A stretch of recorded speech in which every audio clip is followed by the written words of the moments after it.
right, it's talk time now.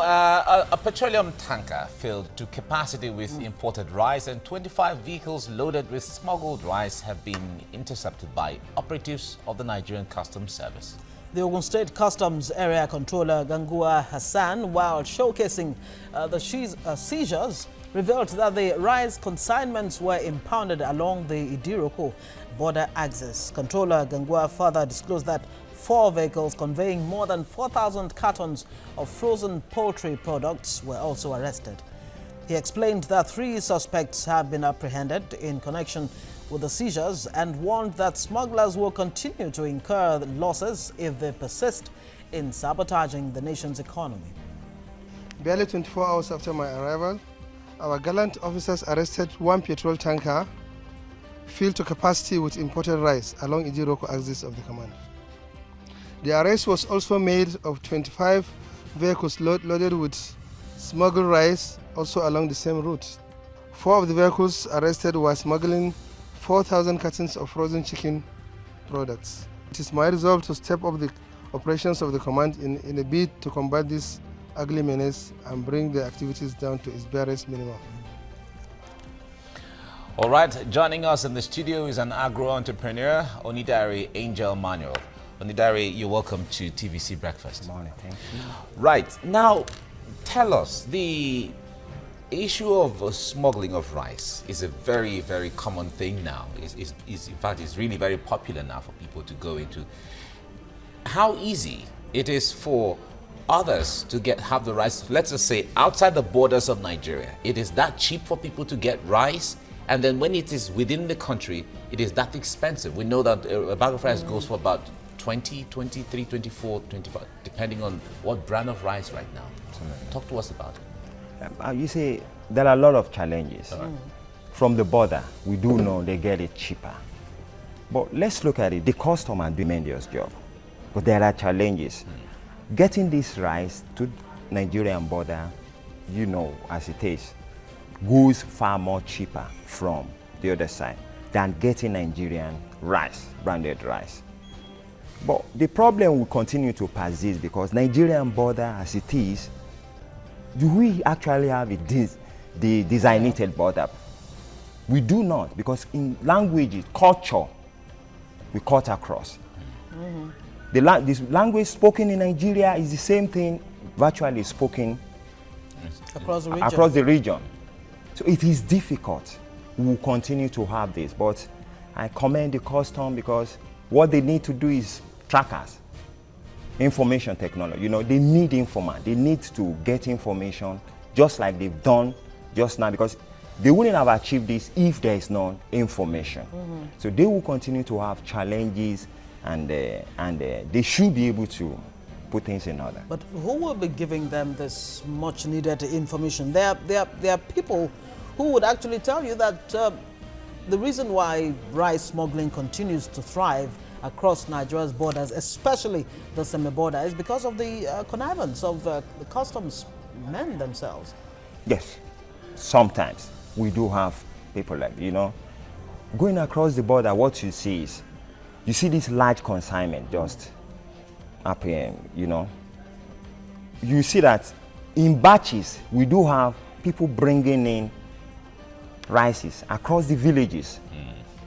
Did you understand? So what they do is they send foreigners to test run, you know, to see to it, and sometimes to set to and say, you know, soften the ground.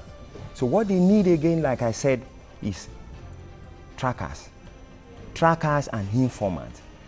The custom needs to work in tandem with not just custom men, but some equally, you know, law enforcement agents to get this information and act fast, not when they are within the town itself. All right, let's talk to us about the issue of rice production. We know government has come up with different statements at different times. We're going to stop importation of rice. Nigeria is going to be self-sufficient in rice production, and so targets have been fixed. Targets have been exactly 2018. Even before now, before the 2000s, we've heard this and so on. They come to say, okay, fine, we are shifting the date. It's no longer achievable. But tell us about rice production locally. We know that the reason for this smuggling is because we don't have adequate producers, or we don't produce enough to sustain. We have not been able to meet population. demand. What are the challenges that face the Nigerian producer of rice? Give us a perspective. Capacity building. We need to build the capacity of the local farmers. Take, for instance, the Minister of Agriculture and Rural Development. How do we just recently mentioned that Nigeria intends to, probably by 2017, ban rice outrightly. Now, it is commendable because when you look at the activities of some states, Lagos is in tandem with Kebbi now. They want to flood the market with lake rice and stuff like that. We have a Ebonyi state, you understand, reactivating. Now, we have even individuals.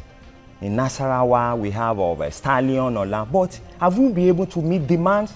Take for instance, the demands for rice, daily consumption of rice is about 6.3 million tons.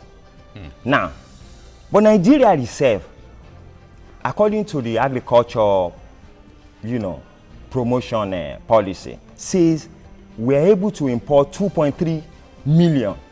So basically, Nigeria spend about $2 million every day for the importation of rice. If we say the demand is 6.3, and then we are just able to meet 2.3, you can see the deficit. Yeah, have a shortfall of about 4 million. So basically, we need capacity building in terms of irrigation. Did you understand? For some Nigerians, of course, we know it is endowed. If we are able to achieve this from the northeastern side, the Kebbi, the Jigawa axis, Samvara axis, and then you come to the middle belt, and then you are going to the core area. Let me mention again, part of the problem, go to Ekiti State. Ekiti used to be known, the Igbemo, used to be known as Igbemo rice, for rice cultivation. What happened now? What happened?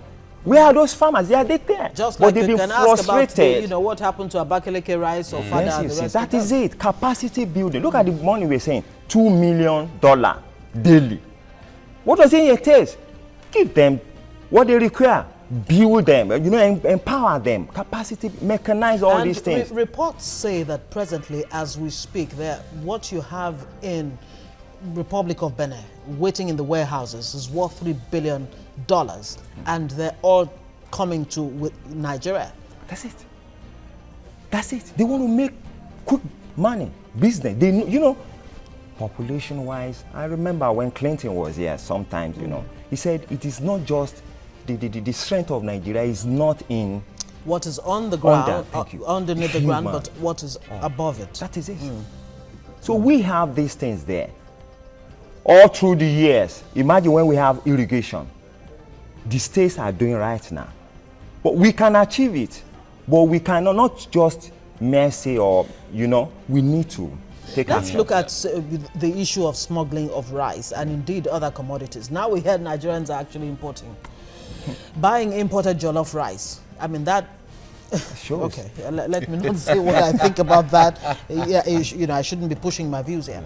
But what do you think? There are some observers who say that the tariff of the West Africa sub-region is not helping Nigeria at all. You find that the landing cost of rice, for example, at the ports is so expensive that they'd rather go to neighboring Cotonou, Togo and the rest of them, only to bring the rice here. And Nigeria is losing so much. The World Bank actually gives a figure to it, how much Nigeria is losing on a daily basis from this smuggled rice. Basically, like I said, the demand is about 6.3. And we're just able to meet 2.3. We should be able to look at it. And most of the excess to cover up comes from the border, as it is. It comes from the border. Yeah. And who are those behind this? They are syndicates. Did you understand? They are syndicates. We know all these things. Until we are able to bring in high tech, did you understand? We will continue to wow. All right, now talk to us. We just have a few minutes to round off, but talk to us. You were talking about capacity earlier on. Now you give us a figure, the shortfall between 6.3 and then we just have about 2, so there's a shortfall in about 4 million as the case may be. Now, if businessmen know that there's a high demand for this, and they're not taking advantage of it. Who is supposed to build what capacity? Is it not supposed to be the businessmen knowing that, okay, fine, there's a huge demand in this market, so let me go into it? You're right there. And I'm encouraged with some individuals who are able to see the potential, the huge potential in rice production. Take, for instance, just recently, Mr. Rotimi Williams, you know, there about in Nasarawa State. I guess he acquired about the second largest hectare of rice, about 45,000 hectares. What I'm saying is he was able to bring in about 600, or employ, give job to about 600 locals. What we are saying here is, you look at all this, we do have individuals, but producing at a very low capacity. There are challenges, storages, we are the silos. Did you understand? There are some instances where we have a farm settlement. They produce some of these things in large quantity. Do they have access road? How do they get it out to you, to the mill? And so, in tandem with the government, there should be, you know, that relationship. What do you produce? Okay, we want to buy it up. I'm impressed, like I said earlier, with what Ebonyi State is doing. You understand? Saying, okay, the value chain, the agricultural anchor borrower, before we in about 2-3 years that if we are able to back up what we know is achievable with action, we will get there. And Abia State has totally banned the importation of rice or imported rice into Abia State. But let's talk quickly about this so-called plastic rice that is in circulation in Nigeria. Is there any truth to that at all? Is it something we really should be worried about? We should be worried about it. Have you heard about it? I've heard about it, but I've not really confirmed. Okay. I've heard about it. So it means you've not seen any? I've not seen any. Because we've heard of plastic rice being imported from some countries in Asia. See, some gullible, you know, businessmen and individuals might want to play on. You know all these things. They know people are just now hungry. They're desperate. And we do know once things are easy, you understand? People who are desperate can do anything. And it's also troubling to hear that much or most of this rice that actually comes into Nigeria actually almost expire. Expire. In some cases. Confirm expire. And that's another health hazard in itself. In this sense. All right, Onidari Angel Manuel, thank you for coming on the program this morning. Thank you. Right.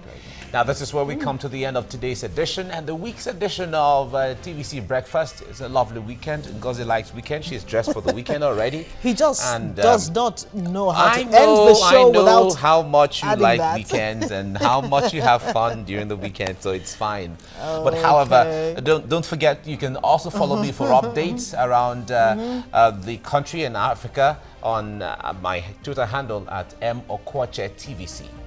All right, feel free also to follow me on @Ngozi Alebu at TVC.